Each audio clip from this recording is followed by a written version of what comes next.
사무엘상 20장. 다윗은 라마의 나요스에서 도망쳐 나와 요나단에게 가서 물었습니다. 내가 무슨 짓을 했습니까? 내가 무슨 죄를 저질렀단 말입니까? 내가 당신 아버지께 무슨 잘못을 저질렀기에 이렇게 나를 죽이려고 하십니까? 요나단이 대답했습니다. 그렇지 않네. 자네가 죽는 일은 결코 없을 걸세. 이보게, 내 아버지는 큰 일이든 작은 일이든 내게 알리지 않고는 어떤 일도 하지 않으시지 않는가? 그분이 그런 일을 내게 숨기시겠는가? 절대 그러실 리 없네. 그러나 다윗은 맹세하며 말했습니다.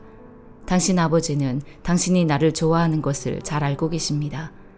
그래서 당신이 이 일을 알게 되면 무척 슬퍼할 것이기 때문에 당신에게 알리면 안 된다고 생각하셨을 것입니다. 여호와께서 살아계시는 것과 당신의 생명을 놓고 맹세하는데 나와 죽음 사이는 한 걸음밖에 떨어져 있지 않습니다. 요나단이 다윗에게 말했습니다. 자네가 원하는 것을 말해보게. 내가 무엇이든 다 들어주겠네. 그러자 다윗이 말했습니다. 내일은 초하루입니다. 내가 왕과 함께 저녁 식사를 하게 돼 있는 날입니다. 하지만 거기 가지 않고 내일 모레 저녁까지 들에 나가 숨어 있겠습니다. 만약 당신 아버지가 나를 찾거든 다윗이 집안에 매년제가 있어 급히 자기 고향 베들레헴에 가야겠다고 부탁해 제가 허락했습니다 라고 말해보십시오. 만약 잘했다고 하시면 내게 아무 일도 없을 것입니다. 그러나 버럭 화를 내시면 왕이 나를 해치려고 작정하신 걸로 아십시오. 그러니 당신은 당신의 종에게 친절을 베풀어 주십시오.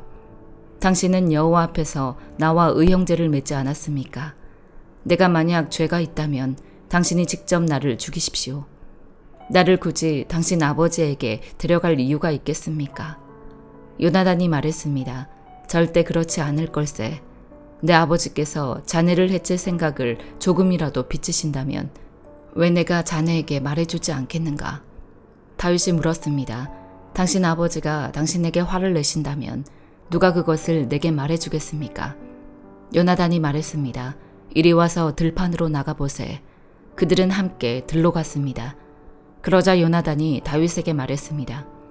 이스라엘의 하나님 여호와께 맹세하고 말하겠네. 내가 모레 이맘때쯤 내 아버지 마음을 떠보겠네. 아버지가 자네를 좋게 생각하시면 사람을 보내 알려주겠네. 하지만 아버지가 자네를 해치려고 하신다는 것을 알게 되면 자네에게 알려 자네를 무사히 갈 수 있도록 하겠네.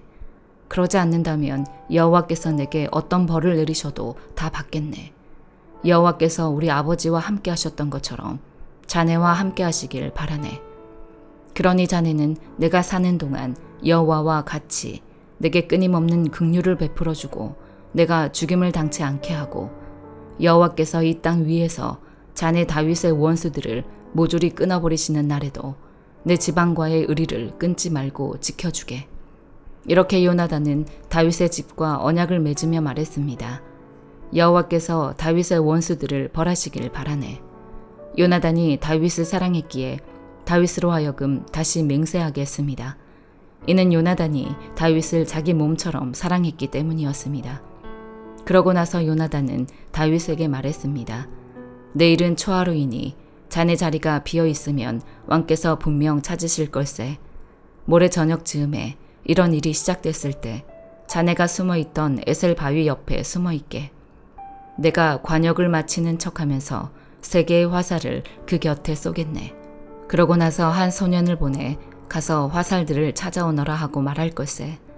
그때 만약 내가 소년에게 보아라, 화살들이 이쪽에 있으니 가져오너라 하고 말하면 여호와께서 살아계심으로 맹세하는데 자네는 무사할 것이니 안심하고 나오게. 그러나 만약 그 소년에게 보아라, 화살들이 네 앞쪽에 있다라고 하면 자네는 자네의 길을 떠나게. 여호와께서 자네를 떠나보내시려는 뜻인 줄로 알게나. 그리고 자네와 내가 약속한 이 일에 대해서는 여호와께서 자네와 나 사이에 영원히 증인이 되실 걸세. 그리하여 다윗은 들판에 숨게 됐습니다. 초하루가 되자 왕은 식탁에 앉아 음식을 먹었습니다. 왕은 늘 앉는 벽 쪽 자리에 앉았고 반대쪽에는 요나단이 그리고 사울의 옆에는 아브넬이 앉았습니다. 하지만 다윗의 자리는 비어 있었습니다. 그런데 그날 사울은 아무 말도 하지 않았습니다. 속으로 다윗에게 무슨 일이 있나 보군. 의식을 치르기에 정결하지 못한 게 분명해 라고 생각했던 것입니다. 그러나 다음 날, 곧 그달 둘째 날에도 다윗의 자리가 비었습니다.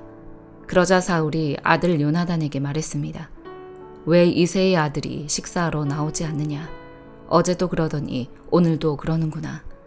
요나단이 대답했습니다. 다윗이 베들레헴에 가게 해달라고 제게 간절히 부탁했습니다. 자기 가족이 베들레헴 성에서 제사를 드려야 하는데 자기 형이 그곳으로 오라고 했다면서 자기를 좋게 생각한다면 형제들을 볼 수 있도록 보내달라고 간청하기에 보내주었습니다. 그래서 그가 왕의 식탁에 나오지 못한 것입니다. 사울은 요나단에게 불같이 화를 내며 말했습니다. 너 반역자이며 사악한 여자의 자식아. 네가 그 이새의 아들 쪽을 택한 걸 내가 모를 줄 아느냐. 너에게도 망신이지만 널 낳아준 어미에게도 망신이다. 이새의 아들이 이 땅에 살아있는 한 너와 네 나라는 세워지지 않을 것이다. 사람을 보내 다윗을 끌어오너라. 그놈은 죽어야만 한다. 요나단이 아버지에게 물었습니다. 왜 다윗이 죽어야 합니까? 그가 무슨 짓을 했다고 그러십니까? 그러자 사울은 창을 던져 요나단을 죽이려 했습니다. 이제 요나단은 자기 아버지가 다윗을 죽이려고 작정했다는 것을 알게 됐습니다. 요나단은 분노로 부르르 떨며 식탁에서 일어났습니다. 그날 곧 그달의 둘째 날에 요나단은 아무것도 먹지 않았습니다. 아버지가 다윗을 모욕함으로 다윗을 위해 슬퍼했기 때문입니다. 아침이 되자 요나단은 한 소년을 데리고 다윗을 만나기 위해 들판으로 나갔습니다. 요나단이 그 소년에게 말했습니다. 달려가 내가 쏘는 화살들을 찾아오너라. 소년이 달려가자 요나단은 소년의 머리 위로 화살을 쏘았습니다. 소년이 화살이 떨어진 곳에 다다를 즈음 요나단은 소년의 뒤에서 소리 질렀습니다. 화살이 네 앞에 있지 않느냐. 요나단은 소년의 뒤에서 계속 소리 질렀습니다. 서성대지 말고 빨리 달려가거라. 소년은 화살을 주워 요나단에게로 돌아왔습니다. 소년은 이 모든 것을 전혀 알지 못했습니다. 요나단과 다윗만 알 뿐이었습니다. 그러고 나서 요나단은 소년에게 자기 무기들을 주며 말했습니다. 가거라. 이것을 성에 다시 갖다 놓아라. 소년이 가고 난 뒤 다윗은 바위의 남쪽에서 일어나 땅에 엎드려 3번 절했습니다. 그리고 그들은 서로 입을 맞추고 함께 울었습니다. 다윗이 더 많이 울었습니다. 요나단이 다윗에게 말했습니다. 평안히 가게. 우리가 여호와의 이름으로 서로 의형제를 맺지 않았는가.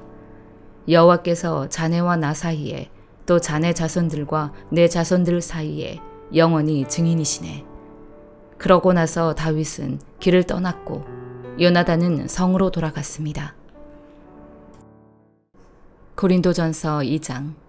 형제들이여, 내가 여러분에게 가서 하나님의 비밀을 전할 때 달변이나 지혜로 하지 않았습니다. 내가 여러분 가운데서 예수 그리스도 곧 십자가에 못 박히신 그분 외에는 아무것도 알지 않기로 작정했기 때문입니다. 내가 여러분에게 갔을 때 나는 연약하고 두렵고 떨리는 가운데 있었습니다. 내 말과 내 선포는 지혜롭고 그럴듯한 말들로 한 것이 아니라 성령의 능력이 나타낸 증거로 한 것입니다. 이는 여러분의 믿음이 사람의 지혜에 있지 않고 하나님의 능력이 있게 하려고 한 것입니다. 그러나 우리는 성숙한 사람들 가운데서 지혜를 말합니다. 그런데 이것은 이 세대의 지혜도 없어져 버릴 이 세상에서 다스리는 사람들의 지혜도 아닙니다. 오직 우리는 비밀로 감춰졌던 하나님의 지혜를 말합니다. 이것은 하나님께서 우리의 영광을 위해 영원 전에 미리 예정해 두신 것입니다. 이것은 이 세대를 다스리는 사람들 가운데는 누구도 알지 못했던 것입니다. 만일 그들이 알았더라면 영광의 주를 십자가에 못 박지 않았을 것입니다. 기록되기를 눈으로 보지 못하고 귀로 듣지 못하고 사람의 마음에 떠오르지 않는 것들을 하나님께서는 자기를 사랑하는 사람들을 위해 예비해 주셨다라고 한 것과 같습니다.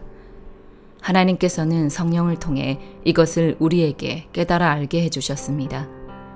성령께서는 모든 것, 곧 하나님의 깊은 것들까지도 자세히 살피시는 분이십니다. 만일 사람 속에 있는 그 사람의 영이 아니면 누가 그 사람의 생각을 알 수 있겠습니까? 이와 마찬가지로 하나님의 영이 아니면 아무도 하나님의 생각을 알 수 없습니다. 우리는 세상의 영을 받지 않고 하나님께로부터 온 영을 받았습니다. 이것은 하나님께서 우리에게 주신 은혜의 선물들을 깨달아 알게 하시려는 것입니다. 우리가 이 선물들에 대해 말하는 것은 사람의 지혜가 가르쳐준 말들로 하는 것이 아니라 성령께서 가르치신 말씀들로 하는 것입니다. 곧 신령한 말로 신령한 일들을 설명하는 것입니다. 육에 속한 사람은 하나님의 영적인 일들을 받아들이지 않습니다. 그에게는 이런 것이 어리석고 이해할 수 없는 일들입니다. 이런 일들은 영적으로만 분별되기 때문입니다. 신령한 사람은 모든 것을 판단하나 자기는 아무에게도 판단을 받지 않습니다. 누가 주의 마음을 알아 그를 가르치겠습니까? 그러나 우리는 그리스도의 마음을 가지고 있습니다. 예레미야애가 5장. 여호와여, 우리에게 일어난 것을 기억하소서. 보소서. 우리의 수치를 보소서. 우리의 유산이 이방 사람들에게, 우리의 집들이 외국 사람들에게 넘겨졌습니다. 우리가 아버지 없는 고아가 됐고 우리의 어머니들은 과부같이 됐습니다. 우리의 물도 돈을 지불해야만 하고 우리의 나무도 돈을 주고 사야만 합니다. 우리를 뒤쫓는 사람들이 우리 발꿈치에 닿았기에 우리가 지치고 쉬지도 못합니다. 우리가 음식을 충분히 얻으려고 이집트와 아시리아에 굴복했습니다. 우리 조상들이 죄를 지었으나 이제 가고 없습니다. 그들의 죄악을 우리가 감당하고 있습니다. 종들이 우리를 지배하는데 우리를 그들의 손에서 구할 사람이 없습니다. 우리가 목숨을 걸고 빵을 얻는 것은 광야에 칼이 있기 때문입니다. 굶주림의 열기로 우리의 살갗이 화로처럼 뜨겁습니다. 여인들은 시온에서, 처녀들은 유다의 성읍들에서 유린당했습니다. 관료들의 손이 매달렸고 장로들이 존경받지 못하고 있습니다. 젊은이들이 맷돌을 쥐고 소년들이 나무찜으로 비틀거립니다. 장로들이 성문을 떠났고 젊은이들이 노래하기를 멈추었습니다. 우리 마음의 기쁨이 그쳤고 우리의 춤이 애곡으로 변해버렸습니다. 우리 머리에서 면류관이 떨어졌으니 우리에게 화가 있도다. 이는 우리가 죄를 지었기 때문입니다. 이 때문에 우리 마음에 활기가 없고 이것들 때문에 우리 눈이 희미해집니다. 시온산이 폐허가되 여우들이 거기서 어슬렁거립니다. 여호와여, 주는 영원히 통치하시며 주의 보좌는 자손대대로 지속됩니다. 왜 우리를 영원히 잊으시고 왜 우리를 이토록 오랫동안 버려두십니까? 여호와여, 우리를 주께로 돌이켜서 우리를 회복시키소서. 우리의 날들을 옛날처럼 새롭게 하소서. 주께서 우리를 완전히 버리시지 않았고 주의 진노가 아주 심하지 않다면 그렇게 하소서. 시편 36편. 악인의 죄악이 내 마음에서 말하기를 자기 눈앞에는 하나님을 경외하는 마음이 없다고 합니다. 자기 범죄가 드러나지 않을 것처럼 눈에 자기밖에 보이지 않는 듯 우쭐대고 있습니다. 그가 하는 말은 죄악과 속임수니 지혜롭거나 선하기는 다 틀렸습니다. 그는 잠자리에 누워서도 음모를 꾸미고 스스로 좋지 않은 길에 발을 내디디며 악한 것을 싫어하지 않습니다. 오 여호와여, 주의 인자하심이 하늘에 있고 주의 신실하심이 구름까지 닿습니다. 주의 은은 거대한 산과 같고 주의 판단은 크고 깊습니다. 오 여호와여, 주께서 사람과 동물을 모두 돌보십니다. 오 하나님이여, 주의 변함없는 사랑이 얼마나 소중한지요. 사람의 자손들이 다 주의 날개 그늘 아래 피합니다. 그들은 주의 집에 기름진 것으로 배부를 것입니다. 주께서는 그들에게 주의 기쁨의 강물을 마시게 하실 것입니다. 생명의 샘물이 주께 있으니 주의 빛으로 우리가 빛을 볼 것입니다. 오, 주를 아는 사람들에게 주의 사랑을, 마음이 올곧은 사람들에게 주의 의를 베푸소서. 오만한 사람들의 발이 나를 쫓아오지 못하게 하시고 악인들의 손이 나를 제거하지 못하게 하소서.